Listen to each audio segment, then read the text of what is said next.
no pretérito os detritos e as sombras, ainda mesmo quando mascarados de encantador revestimento. Faze por ti mesmo, nos domínios da tua iniciativa, pela aplicação da fraternidade real, o trabalho que a tua negligência atirará fatalmente sobre os ombros de teus benfeitores e amigos espirituais. Cada hora que surge pode ser portadora de reajustamento. Se é possível, não deixes para depois os laços de amor e paz que podes criar agora, em substituição às pesadas algemas do desafeto. Não é fácil quebrar antigos preceitos do mundo ou desenovelar o coração a favor daqueles que nos ferem. Entretanto, o melhor antídoto contra os tóxicos da aversão é a nossa boa vontade, a benefício daqueles que nos odeiam ou que ainda não nos compreendem. Enquanto nos demoramos na fortaleza defensiva, o adversário cogita de enriquecer as munições. Mas se descemos a praça, desassombrados e serenos, mostrando novas disposições na luta, a ideia de acordo substitui dentro de nós e em torno de nossos passos a escura fermentação da guerra. Alguém te magoa? Reinicia o esforço da boa compreensão. Alguém te não entende? Persevera em demonstrar os intentos mais nobres. Deixa-te reviver cada dia na correnteza cristalina e incessante do bem. Não ouvides a assertiva do Mestre. Aquele que não nasceu de novo não pode ver o reino de Deus. Renasce agora em teus propósitos, deliberações e atitudes, trabalhando para superar os obstáculos que te cercam e alcançando a antecipação da vitória sobre ti mesmo no tempo. Mais vale auxiliar ainda hoje que ser auxiliado amanhã. E depois dessa leitura maravilhosa, encorajadora, vamos fechar os nossos olhos e procurar a conexão com o plano superior, nos reportando a Deus, nosso Pai, a Jesus, nosso Mestre, Maria Santíssima, nossa Mãe Celestial, e pedir-lhes, junto com os benfeitores dessa casa, tragam para todos nós, encarnados e desencarnados aqui presentes, a boa vontade, a coragem, o ânimo, o equilíbrio, para nunca desistirmos da nossa vida. Ainda há tempo de nos melhorarmos, de evoluirmos, procurando ser hoje melhor do que fomos ontem. Que possamos escutar os ensinamentos, os esclarecimentos que nos serão ditos hoje, para que possamos refletir e fazermos a nossa mudança, um dia de cada vez, um passo de cada vez, mas sem nos deixarmos estagnar pela preguiça, pelo desânimo, pelo desalento. Que o nosso companheiro velho seja adquirido pela espiritualidade amiga, para que possa trazer para nós aquelas palavras que vão calar fundo em nosso coração e que ao sairmos daqui iremos praticá-las no bem, na paz, na santa paz de Deus. E assim, já certo de que a espiritualidade amiga está aqui trabalhando sobre cada um de nós, nos melhorando, nos fortalecendo, pedimos permissão para iniciarmos a primeira parte de nossa reunião de divulgação da doutrina espírita. Que assim seja, graças a Deus.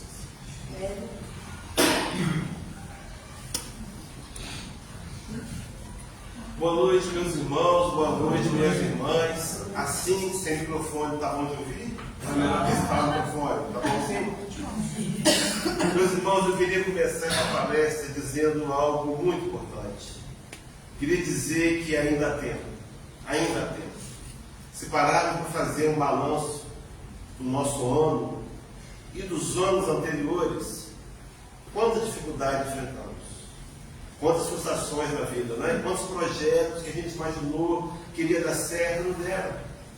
Quantos embates, decepções, fazem parte da vida. E esse conjunto de situações que estão linkados a espíritos como nós, que precisam encarnar num plano de provas e expiações. E é claro que encarnados num plano de provas e expiações, o que temos que experienciar são provas e expiações. Então imagina que esse cenário, muitas vezes, não bem compreendido, ele pode levar ao desânimo, ele pode levar a gente a desistir. Muitas vezes acontece. E nós podemos ter feito ontem esse tipo de escolhas. Mas eu quero te dizer que, independente do que fizemos até ontem ou até agora há pouco, nós podemos fazer diferente. Porque ainda há tempo. Somos nós que vamos determinar o nosso amanhã através de ações do hoje. E o momento fundamental é esse agora. Então, tempo, a proposta ainda há tempo, é uma mensagem de esperança, de otimismo e também de consolo. Tomara que a prece da carta seja ouvida pelo mundo espiritual e os invisíveis que dirigem esse trabalho conhecem o seu coração, sabem da sua história, sabem de detalhes que os outros não têm que saber, mas eles sabem, viram lágrimas escondidas. Tomara que eu possa ser o porta-voz desses invisíveis, para que no final do trabalho todos nós saímos daqui convencidos de que ainda há tempo. Então, para começar a trabalhar o tema ainda há tempo, o que é tempo? A gente tem uma dificuldade de entender o tempo, né? Às vezes o tempo passa muito rápido, como tem sido, por exemplo, 2025. Mas às vezes o tempo passa tão devagar. Você quer ver um momento que o tempo passa devagar? Esquentar água no micro-ondas, né? Você bota o copo 1 minuto, não passa de jeito nenhum. Você está esperando ali em frente, o tempo demora. Mas o que é o tempo? A gente pode pensar em tempo de duas maneiras. Primeiro, pensar com a visão da alma. Allan Kardec, no Evangelho, no Livro dos Espíritos, na introdução, no item número 6, ele vai fazer uma distinção entre alma e espírito. Se você pegar o dicionário, espírito e alma são sinônimos. Allan Kardec vai dizer que a alma recebe a designação de alma quando o espírito está encarnado. Então é o item 6 da introdução que diz: a alma é um espírito encarnado, sendo o corpo apenas o seu envoltório. Todas as vezes que você encontrar na literatura oficial da FEB, a palavra alma está se referindo ao espírito encarnado. Só há uma exceção: Leon Denis, no livro Depois da Morte, que ele muda a forma de escrever, problema algum. Mas todas as vezes, a grande maioria, alma é o espírito encarnado. Como é que nós, encarnados, pensamos em tempo? Como é que você olha para o tempo? Normalmente você pensa em segundos, minutos, horas, dias, semanas, meses, anos, décadas, séculos, milênios e por aí vai. Então a inclinação natural do espírito encarnado, nós encarnados, os encarnados não estão nesse patamar.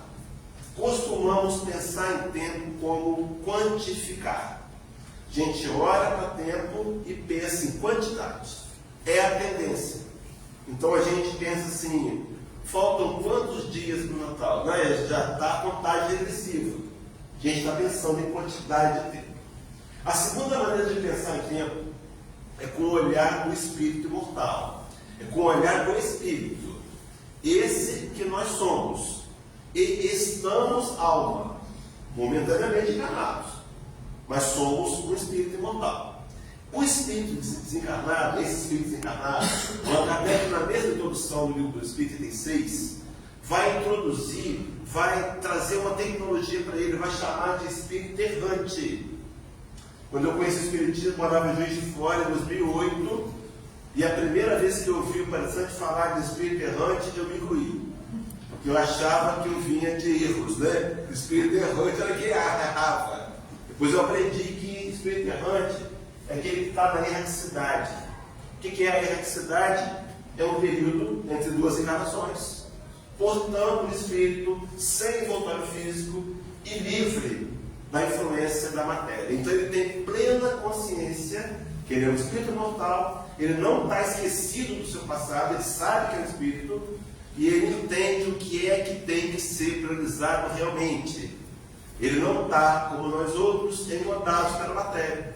Quantas vezes, não é? A gente prioriza muito mais tempo para a matéria do que para as questões espirituais.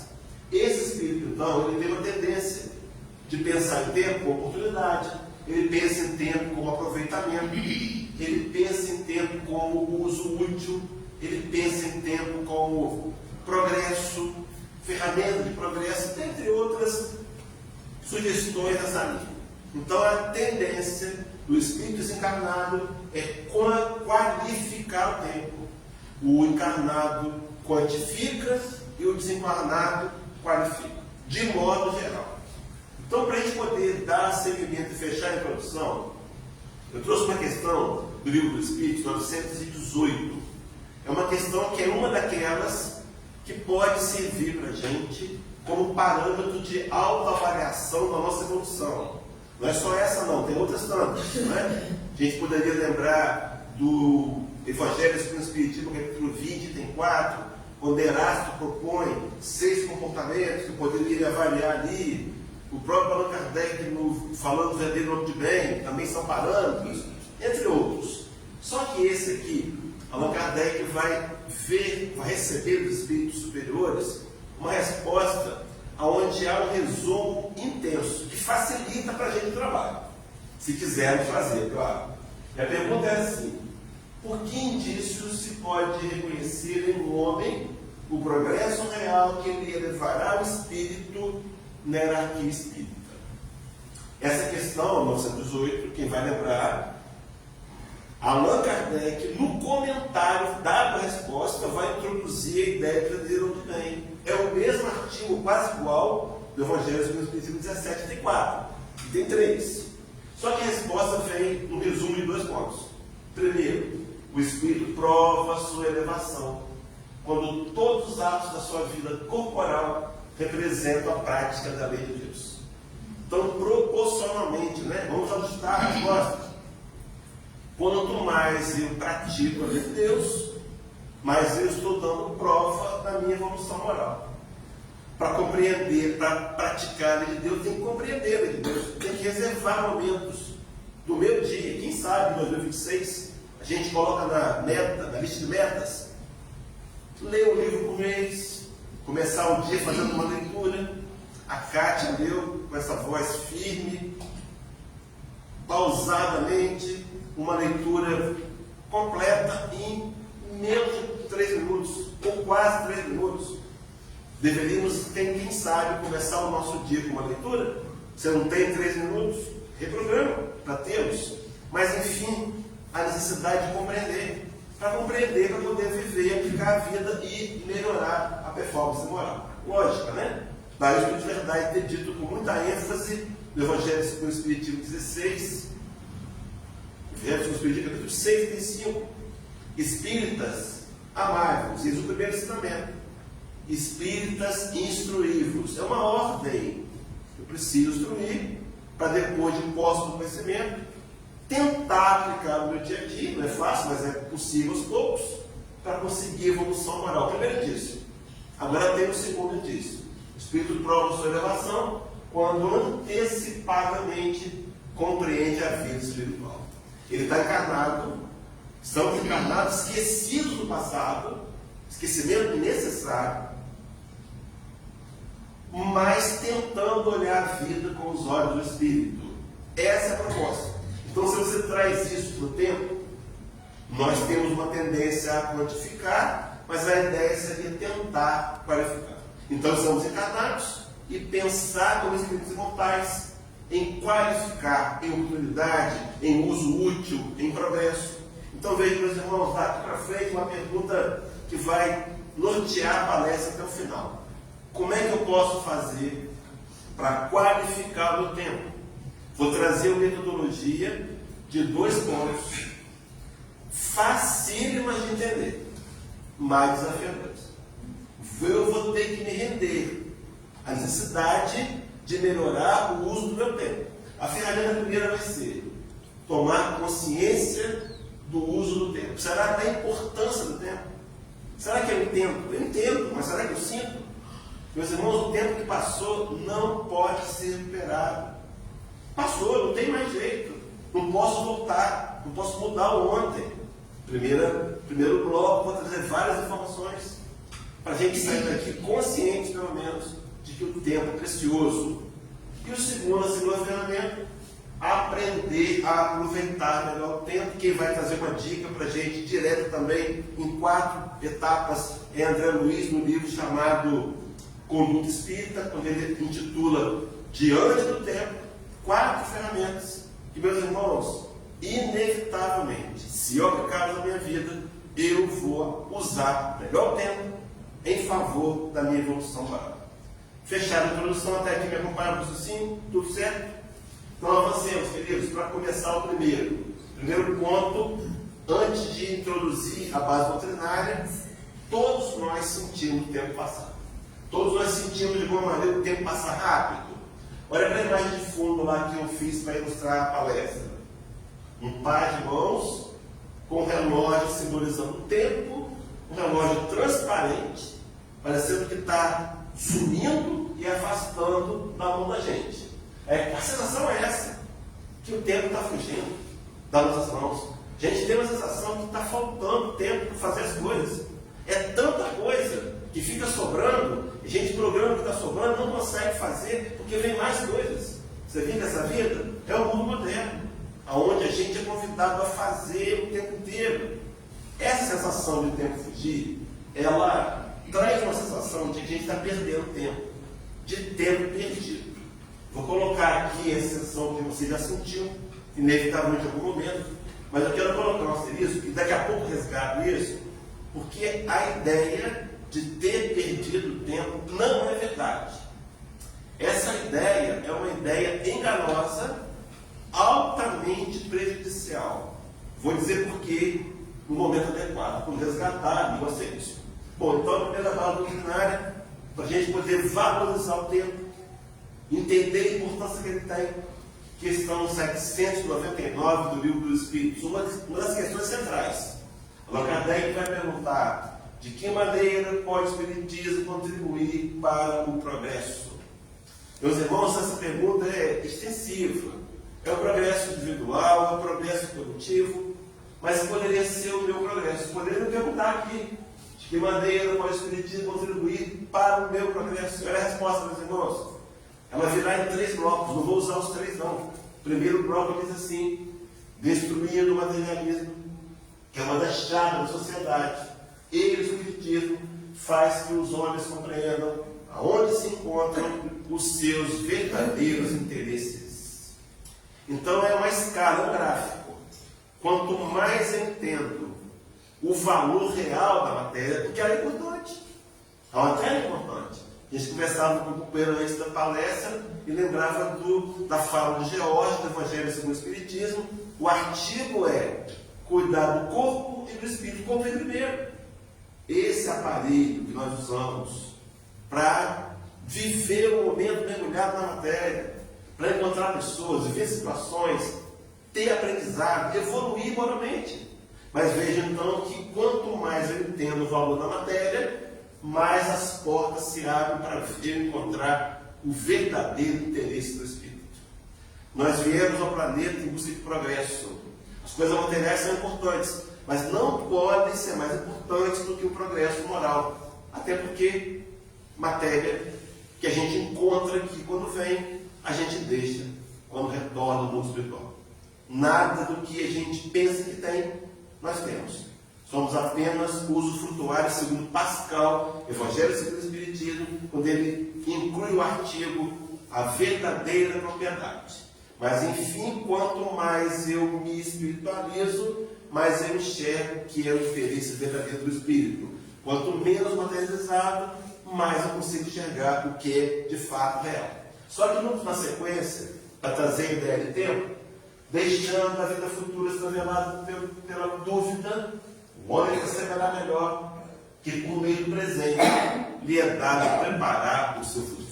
Só um parênteses rápido, tem até 19, 20 e 30, né?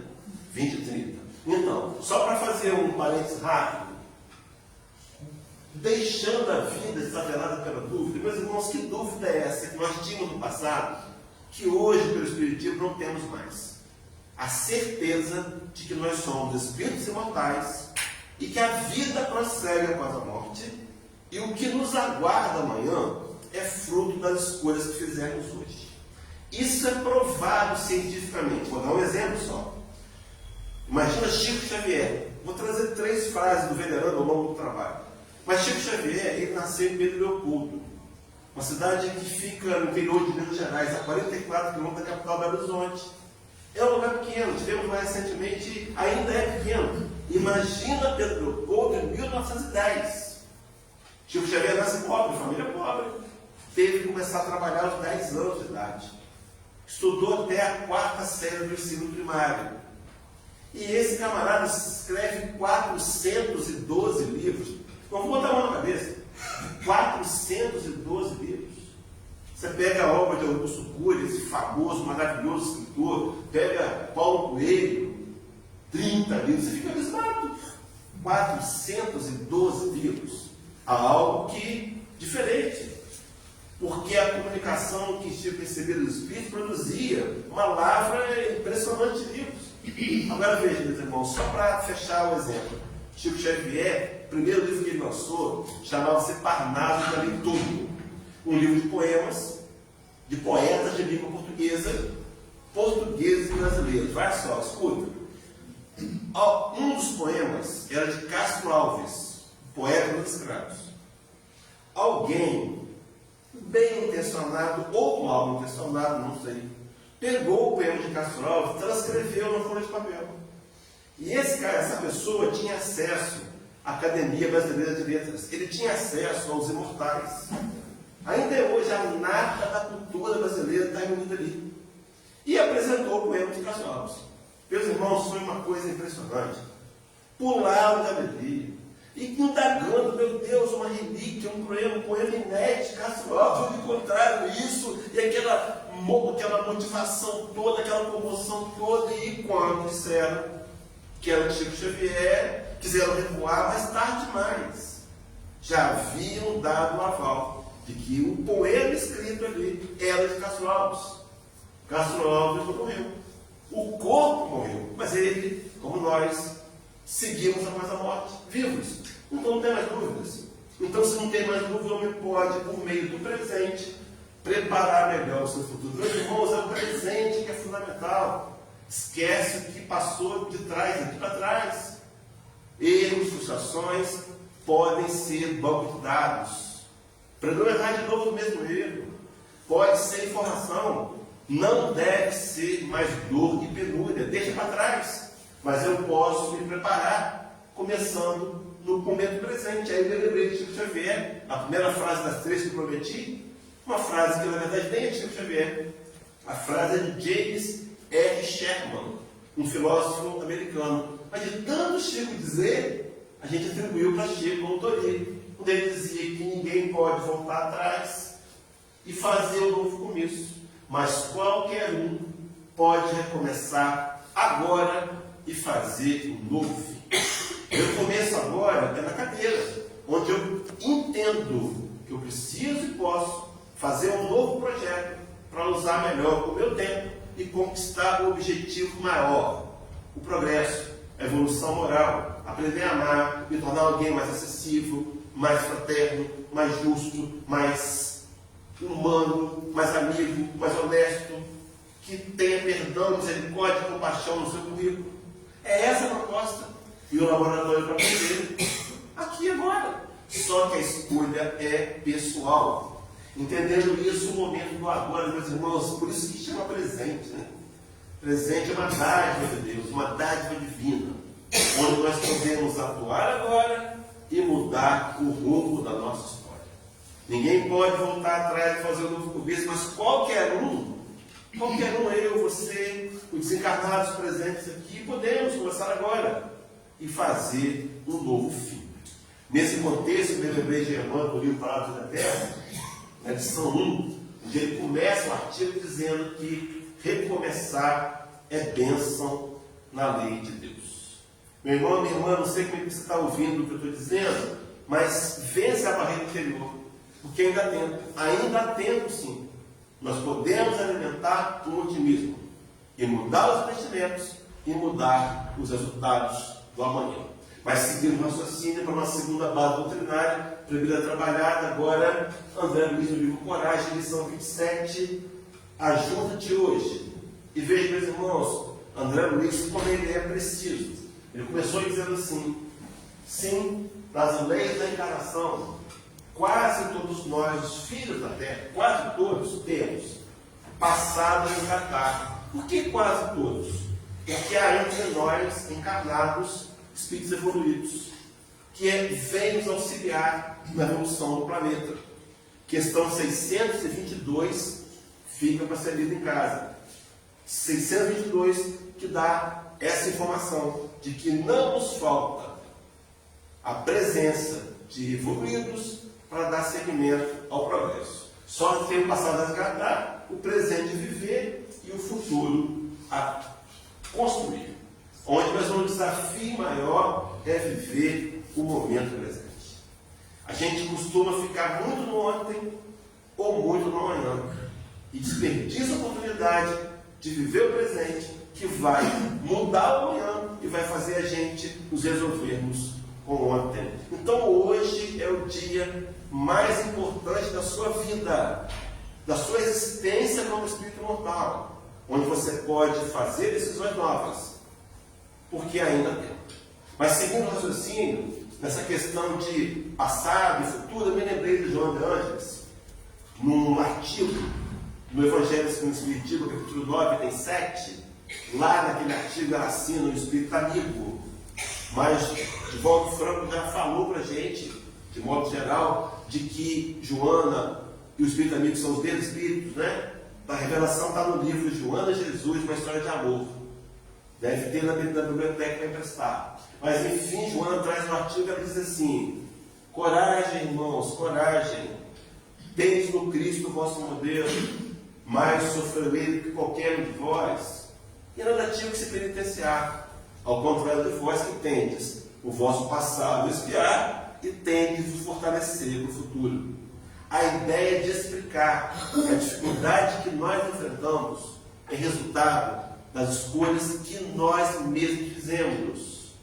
Então, se eu olho para o meu passado, para o meu momento atual, e não estou satisfeito com ele, eu tenho que mudar o investimento. Sabe a frase de Benjamin Franklin? A maior loucura que um homem pode cometer é continuar fazendo aquilo que ele sempre fez e esperar novos resultados. Insanidade.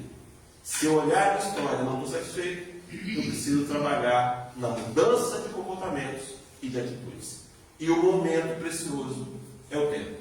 E o momento é agora. Começamos agora. Mas enfim, voltando para fechar, André Luiz, o artigo do André Luiz, lembremos assim de que nas concessões da Providência Divina, o nosso mais precioso lugar de trabalho chama-se aqui, melhor lugar onde estamos, e o nosso melhor tempo chama-se agora. E aí ele fecha, detalhamos por isso na importância das horas que passam.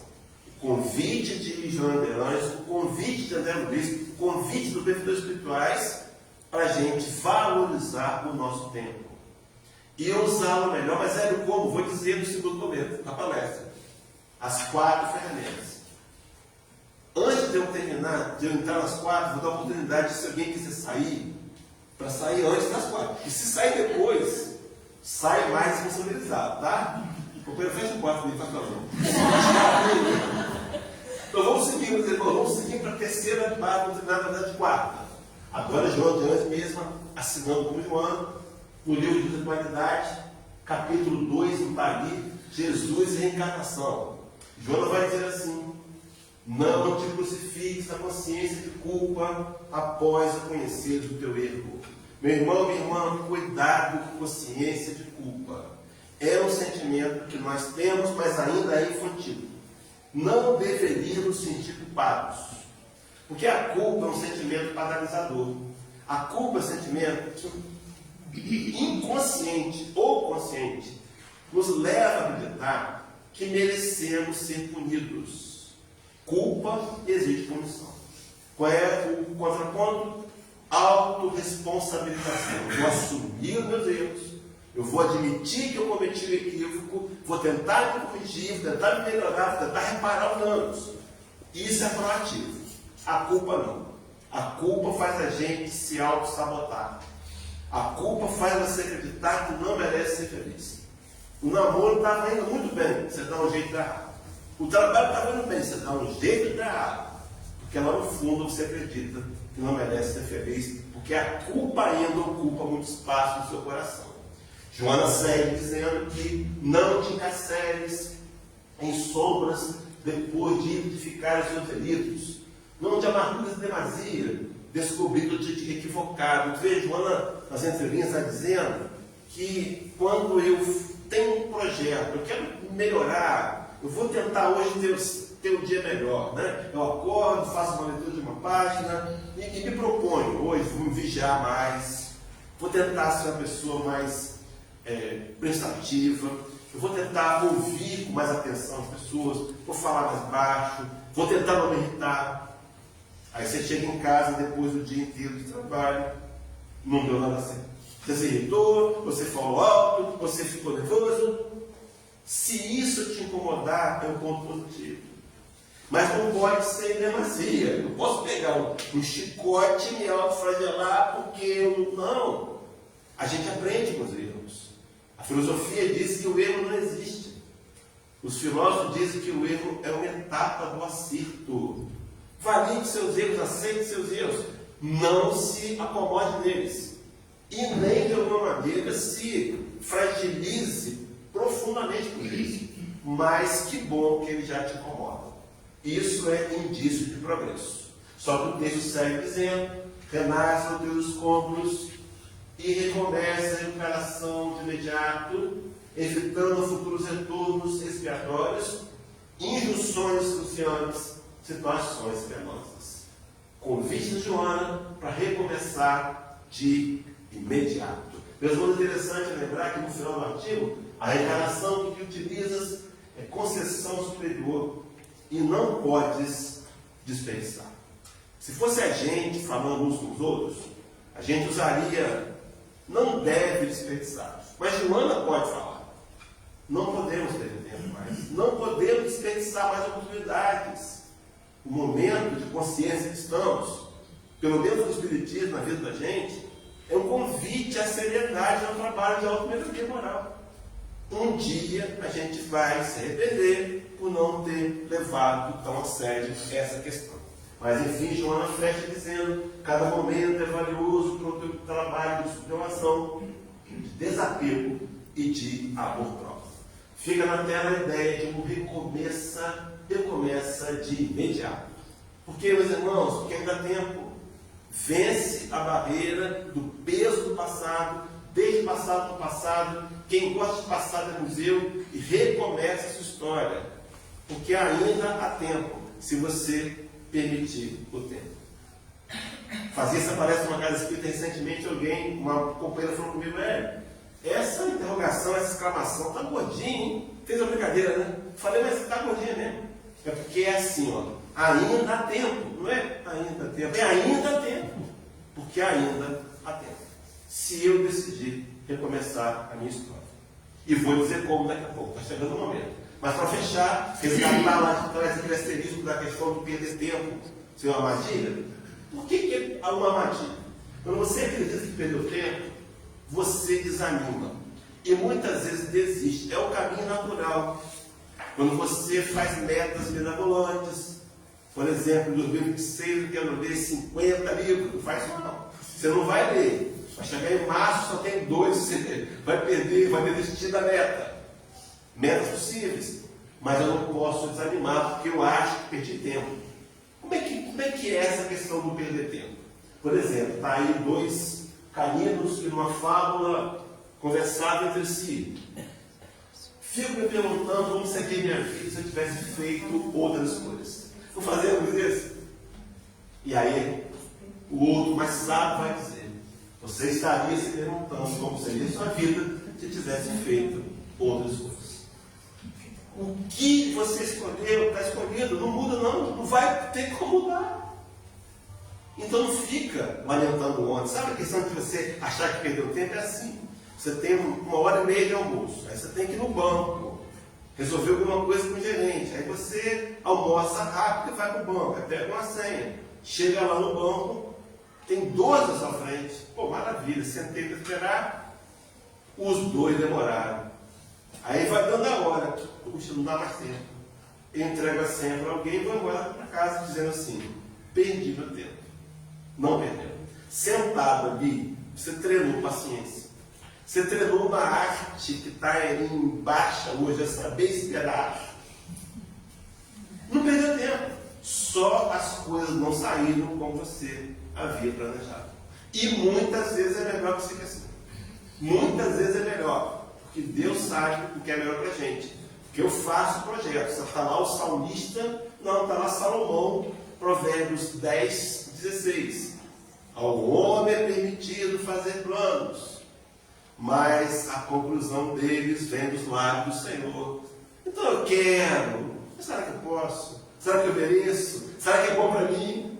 Então Deus, que conhece nossos corações, vai direcionando a gente no sentido do progresso e da evolução moral. Mas voltando para o texto, então, é preciso abolir a ideia de ficção do tempo perdido.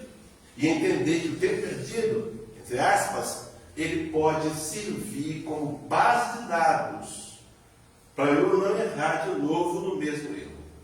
Diz o adágio popular que errar 2 vezes é burrice. Não é verdade. Errar 2 vezes é uma chance nova de não errar uma terceira. E se errarmos, olhar os 3 erros, e quem sabe um dia o peso deles nos ensina a pensar melhor e agir diferente. Tudo na vida um grande aprendizado. Mas enfim, seguindo o raciocínio, 2 frases de Xavier, para a gente fechar o primeiro bloco. A ferramenta é valorizar o tempo, a gente entender o que é importante. Primeira frase de Xavier, das terceira, segunda, das 3: Deus nos concede a cada dia uma página de vida nova no livro do tempo.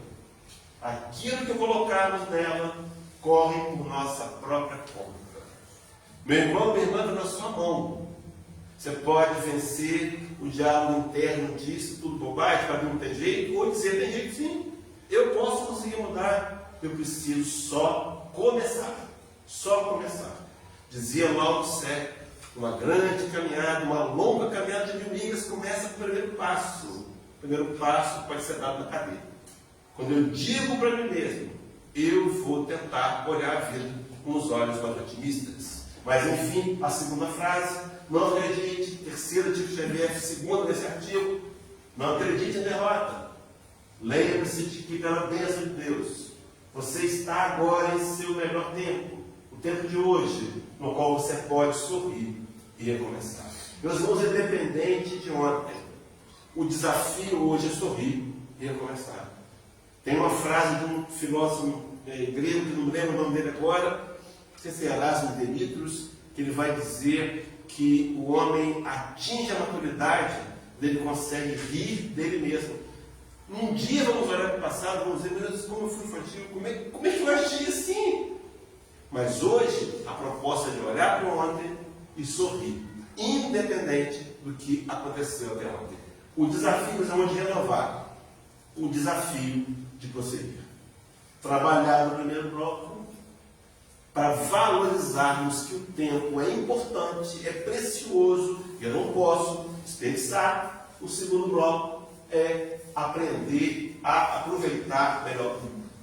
Não precisa copiar isso, anotar. O companheiro está fazendo um trabalho transmitido pelo Facebook, Depois você pega no Facebook, você pode rever, anotar no livro. Mas primeiro, André Luiz, no livro Conduta Espírita 38, perante o tempo. André Luiz vai trabalhar uma fala de Jesus lá em João 7, versículo 6. Esse episódio se dá quando Jesus termina aquele trabalho em Cafarnaum, na praia, que ele ficou 3 dias e 3 noites atendendo o povo, e depois ele multiplicou os pães. Então ele vai dizer para os discípulos irem até o barco, descansar um pouco lá, tirar o barco da margem, afastar e descansar. Aí diz assim: ainda não é chegado o meu tempo, mas o vosso tempo sempre está pronto. O tempo dele, que ele se referia, o tempo de ser preso, ser traído, martirizado, morto.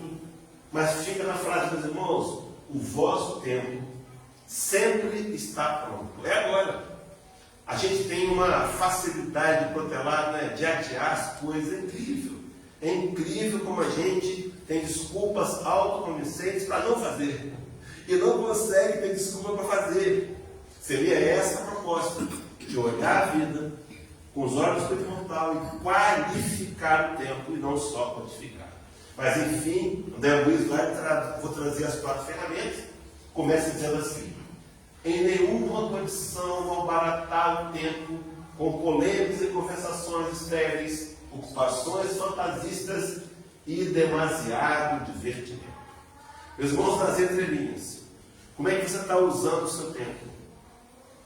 Primeira atitude: faz um inventário de como você usa o seu tempo. Você precisa ter isso, irmãos, para as ferramentas seguintes funcionarem. Quanto tempo você gasta trabalhando? Porque você pode ter essa avaliação pensando: meu Deus, eu estou trabalhando muito. E se perguntar: estou trabalhando muito para quê? Para quê? Para fazer um patrimônio, para garantir o futuro. Que futuro? Ninguém sabe o que vai ser amanhã. Talvez eu pudesse reduzir um pouco o trabalho e usar as outras horas para ficar um pouco com a família, para estudar as políticas. Então, eu preciso saber quantas horas eu trabalho, quantas horas de lazer, quantas horas eu uso, por exemplo, na atividade física. Eu tenho que ter um inventário. Mas nunca ocupações demasiadas, fantasistas, né? Aí eu me lembrei desse demasiado divertimento, eu lembrei de Erasmo, capítulo 20 do Evangelho, item 4, missão dos Espíritos. Ele vai dizer: ide pregai a divina palavra, é chegada a hora que deveis sacrificar a propagação dos espiritismos, a propagação, vossos hábitos, os vossos trabalhos e vossas ocupações fúteis. Não é não ter lazer. Lazer é necessário, mas equilibradamente. A gente se pega, às vezes acontece com você isso. Tal de TikTok. É impressionante. Você entra no TikTok, não adianta, você não vai sair dali. Se você não tiver fonte de vontade, você não sai, porque ele alimenta. São os algoritmos, inteligência artificial. Que eu fiz um teste. Eu pesquisei cadeira de dentista. Não sou dentista, não. De propósito. Nossa Senhora. Até hoje está chegando. Porque eles acham sua área de interesse. Você dá conta 1 hora, meia hora, um dia inteiro, fim de semana, Netflix e TikTok. Podendo ter feito coisas mais úteis. Faz um balanço do seu tempo, para equilibrar os tempos. E diz mais para fechar a primeira ferramenta: desperdiçar tempo é esbanjar patrimônio divino. Chico Xavier tem uma frase no livro chamado Evangelho de Chico Xavier, do Carlos Pacelli, item 17. Ele vai dizer que a questão mais aflitiva para o espírito do além, desencarnou, voltou ao mundo espiritual, é a consciência de ter jogado o tempo e oportunidade fora. Às vezes a oportunidade é o familiar, aquele entojo desagradável que Deus colocou na minha família. Mas aquele companheiro pode ser o credor do passado que eu pedi para encontrar com ele, para consertar, para parar as arestas, e agora eu quero mandar ele embora. Porque abandonar e cancelar do Facebook não é tão fácil. Mas acolher, ficar, ajudar, desafios. Então o Chico Xavier está dizendo: mas a aflição do espírito mortal Imagina, você chega no espiritual, lembra do projeto, reencontrei com ele para fazer as pazes, piorei a situação. Puxa vida, e agora? Uma nova chance para encontrar ele de novo, enfim. Não vai faltar a misericórdia de Deus, mas eu preciso ser mais aplicado ao que o Espiritismo me propõe. Então, meu irmão, primeira ferramenta de 4, anota mentalmente. Faz um inventário do seu dia. Pega uma semana e anota. Acorda que horas, trabalha até que horas, coloca, vai na casa 30 quantas vezes, anota. Isso vai ser fundamental para a segunda ferramenta. A segunda é essa aqui, ó. Autodisciplinar-se em todos os cometimentos, a que se proponha, investindo-se de necessário discernimento. Então, olha aqui, segunda ferramenta. Vou fazer um projeto com base no meu primeiro. Eu descobri o que eu faço com o meu tempo. Vou melhorar o meu uso do tempo, fazer propostas novas. Exemplo, você sabia que se você lê 20 minutos por dia um livro, você lê em média, um livro médio em um mês? 20 minutos por dia. Então dá para ler com os pés nas costas um livro por mês sem fazer esforço. O que está faltando? Disciplina para usar os 20 minutos. Bota no telefone, tocou o alarme, leitura 20 minutos, tocou, vou ler o livro, pega o livro da estante e lê. Deixa o livro ao alcance. Disciplina. Então você faz um projeto novo, vou caminhar no mínimo, segundo a OMS, 4 vezes por semana, 30 minutos caminhando. Você não tem 4 dias na semana, 30 minutos, tem algo errado com sua agenda. Revê aí. Coloca uma proposta nova. Toda sexta-feira, chova ou faça sol, sol não até de noite, eu vou vir na Casa Espírita. Vou participar de um grupo de estudo da Casa Espírita. Que seja uma vez por semana. Pronto. E vou ler. Começar o dia com uma leitura, eu vou ler o livro inteiro por mês. Pronto. Propostas excelentes. Faz, distribui melhor. Mas para que eu possa ter um bom projeto, ele tem que ser cumprido. Não adianta fazer um projeto maravilhoso, não fazer as coisas. Então agora, autodisciplinar-se. Vou acordar mais cedo, vou fazer a caminhada, o primeiro dia é dar preguiça, a gente dá desculpas, mas insiste, vai, daqui a pouco você se condiciona, está querendo caminhar até mais. Mas enfim, fazer muito nem sempre traduz fazer bem. Então não precisa fazer muito. Faz o que você pode fazer bem feito. Não faça projetos, no final de 2026 eu vou ser uma pessoa tão paciente quanto o Mahatma Gandhi. Não faça isso, não. Você não vai ser. Bota, do 26 eu vou tentar ser uma pessoa menos impaciente. Aí faz sentido. Vou tentar me vigiar, vou tentar respirar antes de falar. Pequenas ações. É assim, meus irmãos, ninguém constrói nada sem pequenas pedras. É o ditado chinês que fala, né? Não são as grandes pedras que nos derrubam. A grande pedra você escala, você contorna. Que nos derrubam são as pequenas pedras. Então a minha preguiça, hoje eu não vou não, amanhã também não vou. Eu não vou nunca.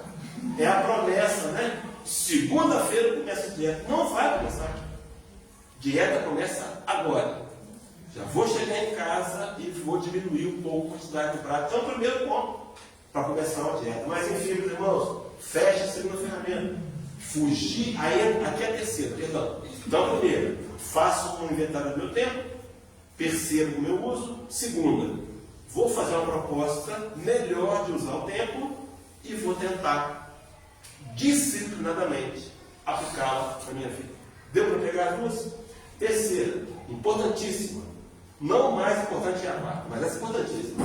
Fugir de chorar o passado, esforçando reparar toda a ação menos correta.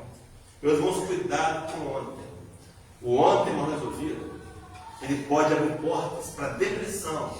Depressão é a doença do ontem. Eu não aceito a minha história. Eu queria que meus pais tivessem me dado mais amor. Não deram. Se resolva com isso. Porque a gente fica sofrendo lá atrás, gastando uma corrente que não é nossa mais. Entrega na mão de Deus, sobre ele que não deu amor, não foi você que não deu amor. Se ame agora. Para de alimentar o passado. Só que Joana, aqui, André Luiz, vai trabalhar uma segunda parte da ferramenta. O passado é raiz do presente, mas o presente, raiz do futuro.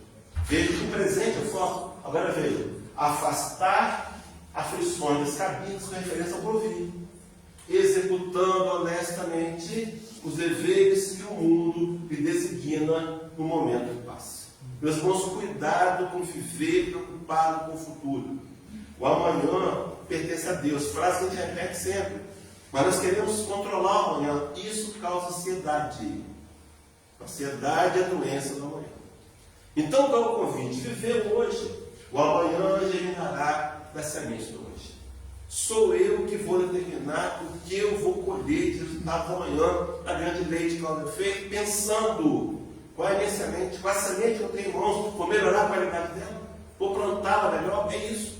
Só que a terceira ferramenta, então, evitar viver o passado. De vez em quando eu vou lá, volto para o presente.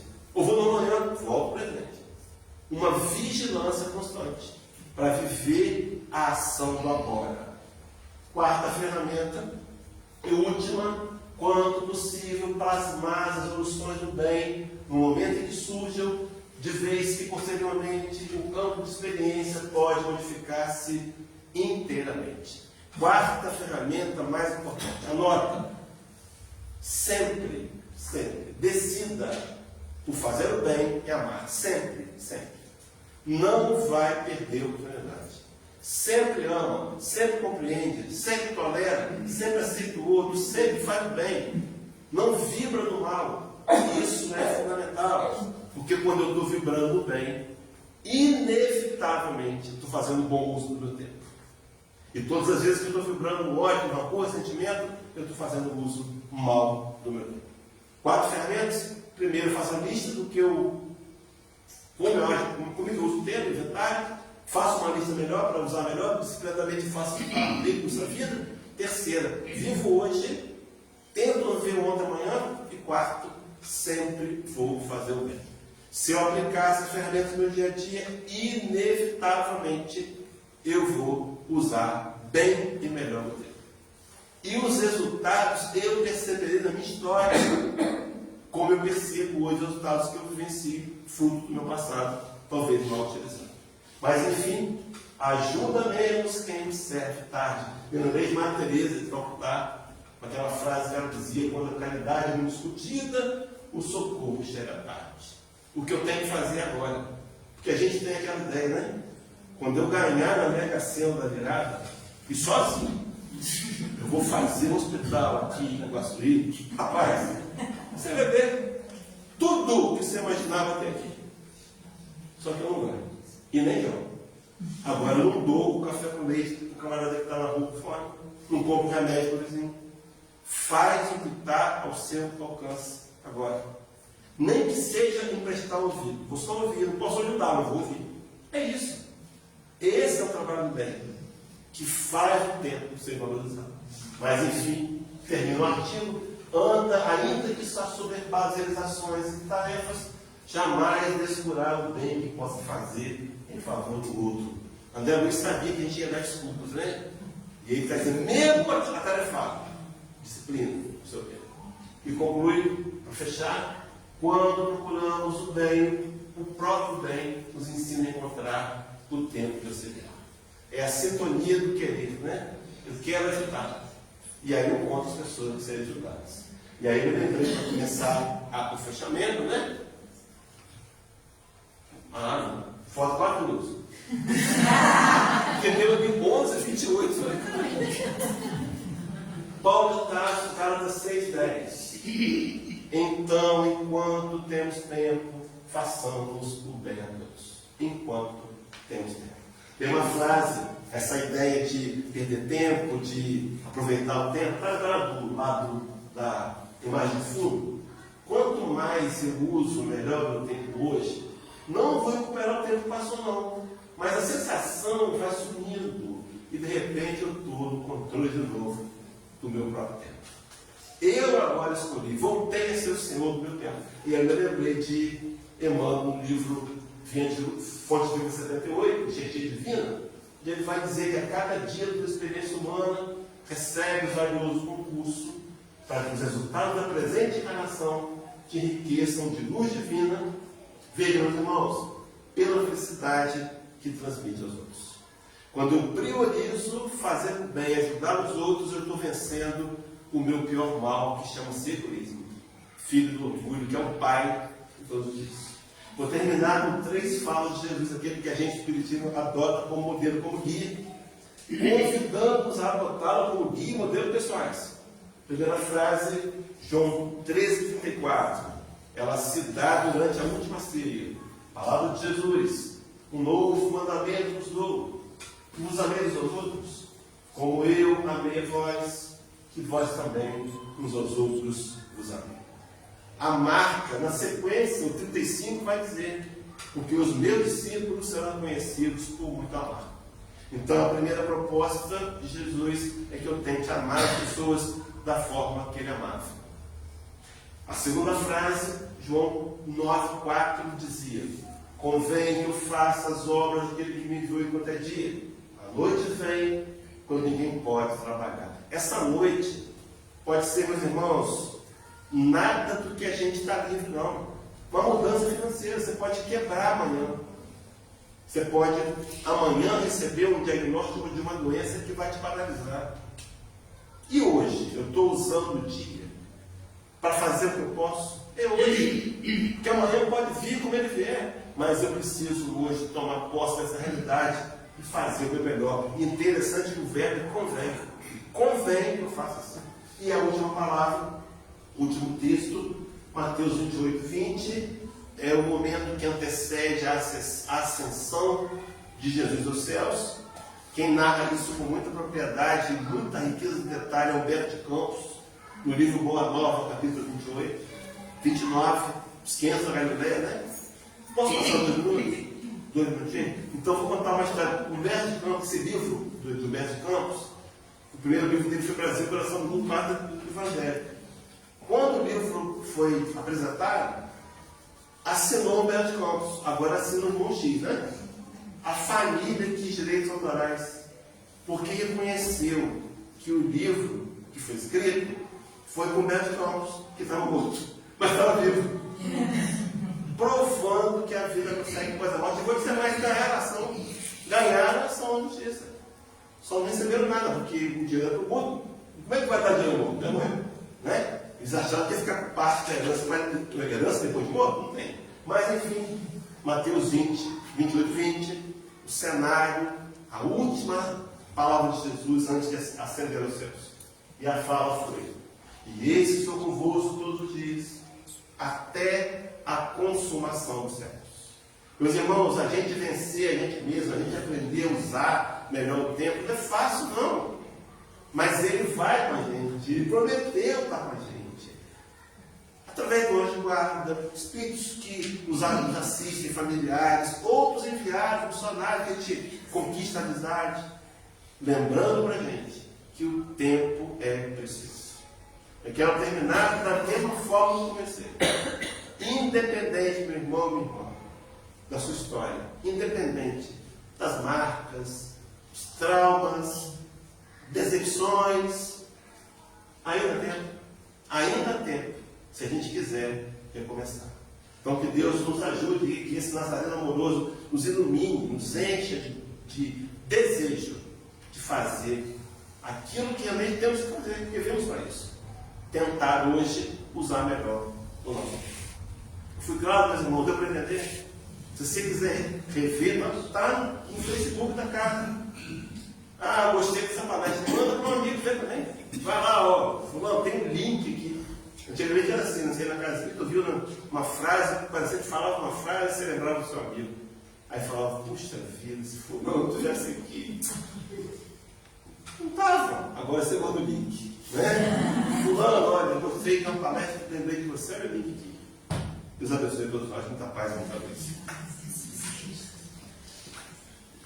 Gente, eu não sei vocês, mas eu estava sentada ali e pensei, Kátia, ainda há tempo, você tem que ter coragem para entrar na academia, fazer ginástica, não, ainda há tempo, tem que ter coragem. É isso aí. Brincadeiras à parte, mas realmente é isso, né, gente? Ainda há tempo. Nós ainda temos a salvação, né? Depende de cada um de nós, né? Então, que essa essas palavras do Hélio repercutam em nossa consciência para que a gente não desanime, né? Porque, como ele disse bem, o que nos derruba são as pequenas pedras, as grandes a gente contorna, né? Então, que a gente siga em frente, sempre lembrando da oportunidade que nos é dada a cada dia por Deus, né? E hoje, então, eu não vou fazer a prece. Quem vai fazer a prece final hoje são os meninos e meninas da evangelização. Aí eles vão fazer a prece final.